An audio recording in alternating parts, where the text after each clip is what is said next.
Hello viewers, শুভ দুপুর। কেমন আছেন সবাই? আজকের আপনাদের সাথে আরেকটি ভ্লগ ভিডিও শেয়ার করব। আমরা সবাই মিলে মন্দিরে যাওয়ার জন্য রেডি হলাম। তো আমরা যাব রমনা কালী মন্দির। তো সেই উদ্দেশ্যে আমরা একটু রেডি হয়ে নিলাম। রেডি হয়ে এই যে বাসা থেকে একটু হাঁটতে হয়, তো হেঁটে গিয়ে আমরা গাড়িতে উঠবো। একটু হেঁটে হেঁটে আমরা যাচ্ছি।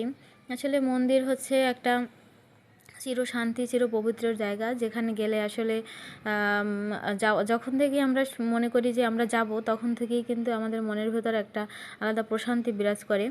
তো আমরা এই যে কথা বলতে বলতে চলে এলাম আমাদের সেই কাঙ্ক্ষিত জায়গায়। আমরা রমনা কালী মন্দিরে চলে এসেছি। আমরা এই যে গেট দিয়ে প্রবেশ করছি।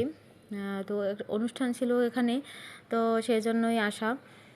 তো এখানে আবার আমার একটা ভাই ছিল, মামাতো ভাই, ও আসবে বলছিল। তো ওকে ফোন দিলাম, ও মন্দিরেই ছিল। পরে এই যে সবাই মিলে আসলে মন্দিরটা দেখুন কত সুন্দর করে সাজানো হয়েছে। আসলে যখন কোনো অনুষ্ঠান থাকে, যখন কোনো এক্সট্রা দিবস থাকে, সেই দিবসগুলোতে কিন্তু এই যে মন্দিরটাকে একটু আরও বেশি সুন্দর করে সাজানো হয়। তো আমরা এই যে চলে আসলাম একদম মন্দিরের ভিতরে। এখন আমরা মন্দিরে যে অনেকগুলো ঠাকুর আছে, সেই ঠাকুরদের দর্শন করব, তাদের প্রণাম করব। মেয়ে তো খুবই খুশি, তার মামাকে পেয়ে আরও বেশি খুশি যে মামার সাথে তার দেখা হয়েছে। আমরা কিছুক্ষণ এই যে মন্দিরের এই যে বিভিন্ন দেবদেবীর যে বিগ্রহ আছে, সেগুলোর সামনে এই যে বসে কথা বলতেছে। এই যে এটা আমার মামাতো ভাই। সবাই মিলে এই যে একটু সময় গল্প আড্ডা দিতেছি। মেয়েটা ও মন্দিরে একদম খোলা জায়গা পেয়ে খুবই দৌড়াদৌড়ি ছোটাছুটি করতেছিল।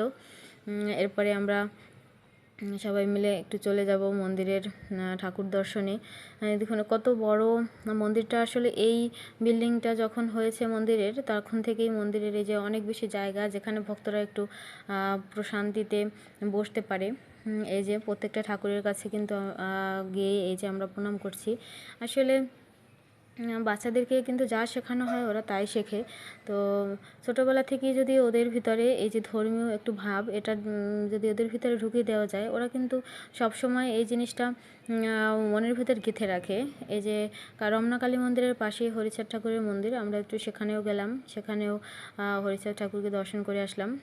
আসলে প্রত্যেকটা এই যে বিগ্রহ সত্যি আমাদেরকে, মানে যখন আমরা এই বিগ্রহগুলোর দিকে তাকাই, তখনই কিন্তু আমাদের মনটা একটা অন্যরকম ভালো লাগায় কাজ করে। আর মন্দিরগুলো এখন অনেক বেশি সুশোভিত হচ্ছে। এখানে সমাগমও বেশি হচ্ছে, যার জন্য আরও বেশি ভালো লাগে। আসলে কোনো অনুষ্ঠানই পূর্ণতা পায় যখন সেখানে ভক্তগণ বা লোকজন বেশি থাকে। তো এই যে মেয়ে খুবই আগ্রহ বা খুবই দৌড়াদৌড়ি ছুটোছুটি করে করে মানে একটু দৌড়ানোরও জায়গা পাচ্ছে, আর সমস্ত দেবদেবীকে প্রণাম করছে। তো এরপরে কিছুক্ষণ থেকে আমরা মন্দির থেকে প্রসাদ টসাদ নিয়ে চলে আসলাম। সবাই ভালো থাকবেন, সুস্থ থাকবেন। আজ এ পর্যন্তই। দেখা হবে পরবর্তীতে নতুন কোনো ভিডিও নিয়ে। সে পর্যন্ত সবাই ভালো থাকবেন।